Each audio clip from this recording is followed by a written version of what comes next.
kalau itu yang tercatat ya, tapi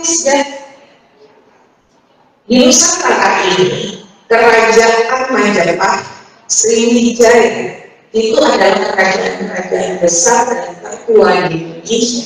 Mereka juga melakukan pencatatan melalui para patihnya. Jadi sebenarnya kami menduga jangan-jangan Notaris itu pada saat zaman Kerajaan Majapahit dan Sriwijaya sudah ada. Prasasti-prasasti itu dari siapa yang menulis?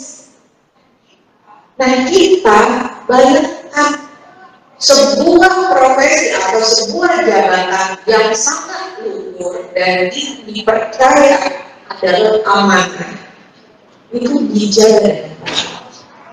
Kalau sekarang kondisinya notaris sudah ribuan, kan sampai ada yang bilang notaris sama aja tuh yang 5 meter. Kita yang menjaga marwah itu nggak usah takut, rezeki sudah yang mengatur. Allah itu sudah menjamin setiap makhluknya itu pasti akan dapat rezeki. Bagaimana kitanya yang mengeksplor diri kita? Oh, kalau kayak gitu saya mau kerja sama aja deh sama misalnya belum jasa melalui Instagram dan lain-lain, boleh nggak seperti itu? Apakah yang dimungkinkan? Nah, hal-hal yang seperti demikian itu hendaknya itu dipahami sebagai hal yang merupakan kewajiban dan larangan. Oke, next. Nanti malam baca lagi tentang ini bukan bocoran, tapi ini adalah hal-hal yang Anda harus pahami dengan baik, bukan nyontek nanti. Para ujian kode etik kok nyontek. Etika, apa sih etika? Apakah cara makan? Apakah cara lain-lain? Tapi etika itu seperti apa? Lalu kode etik, mengapa semua profesi memerlukan kode etik untuk mengatur apa sih? Dan lebih spesifik lagi, kode etik notaris. Kode etik notaris itu terakhir 2000 berapa diberikan setelah Kongres PAN, itu harus bisa Anda tahu bagaimana caranya, lihat, baca. Ada kok di peraturan perkumpulan juga dilihat, undang-undang jabatan notaris, peraturan perkumpulan lagi itu dibaca. Lalu asas tadi hidup bisnis sudah membunyikan, itu saya sudah tulis, opmaken dan verleden. Memang kata-kata ini adalah bahasa Belanda, tapi ini ada dalam peraturan jabatan notaris sebelum undang-undang jabatan notaris. Opmaken itu adalah tindakan kita yang untuk kehati-hatian sebelum dibuatnya akta. Lalu verleden, akta itu apakah dibuat berdasarkan atau sesuai dengan hal yang sudah ditentukan di dalam undang-undang.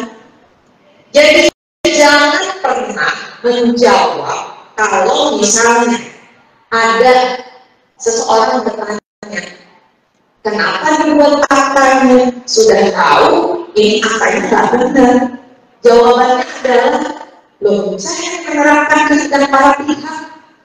Kehendak para pihak itu apakah memenuhi ketentuan yang ada di peraturan perundang-undangan? Kalau misalnya itu bertentangan dengan pasal 1320 KUHP Perdata syarat-syarat perjanjian dan tidak memenuhi klausa yang halal, apakah masih perlu untuk dinyatakan dalam bentuk akta otentik? Sedangkan kita tahu mengenai batal dan kebatalan. Batal ini akan kebatalan dan batal demi hukum.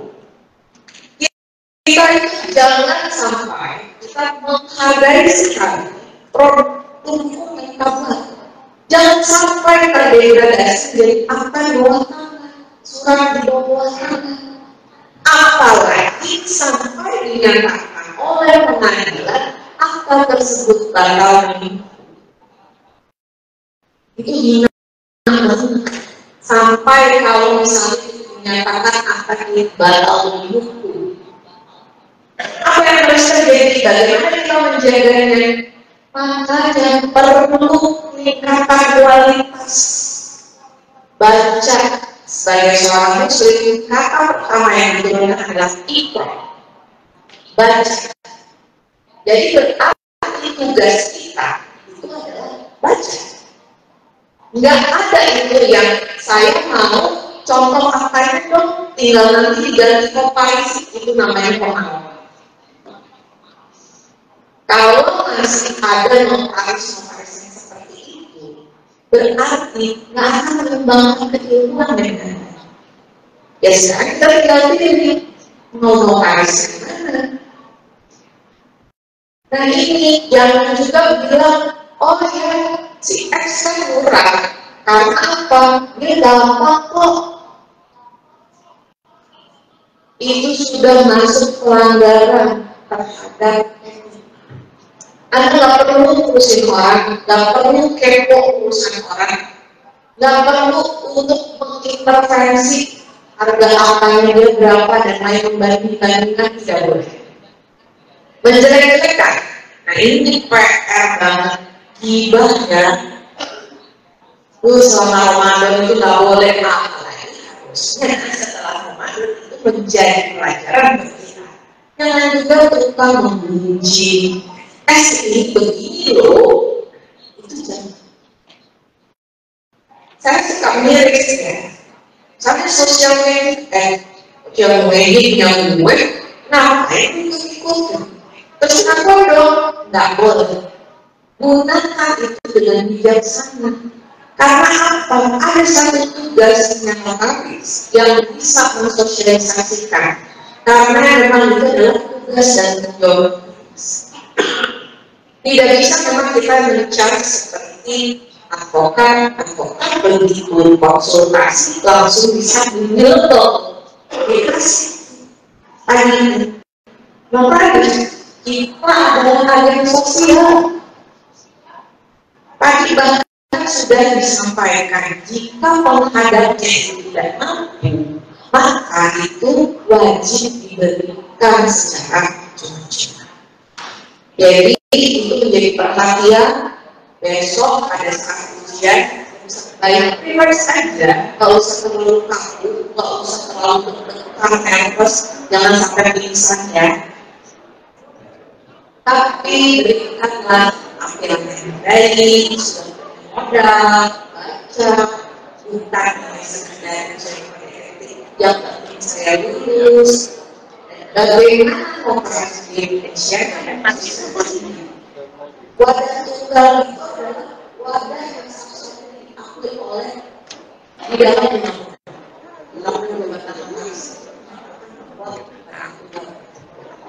Jadi kalau di luar sana ada yang bilang ini dan lain-lain, kita akan melihat apa yang sesuai dengan aturan.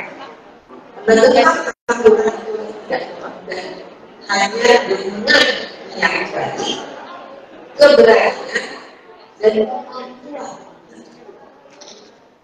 Nah itu. Materi mengenai perempuan di Kamar Notaris Indonesia, mulai dari sejarah kita sudah 100 berapa tahun? 100 berapa tahun? Kita udah dari 19 mau berapa yuk? Dilihat lagi nanti.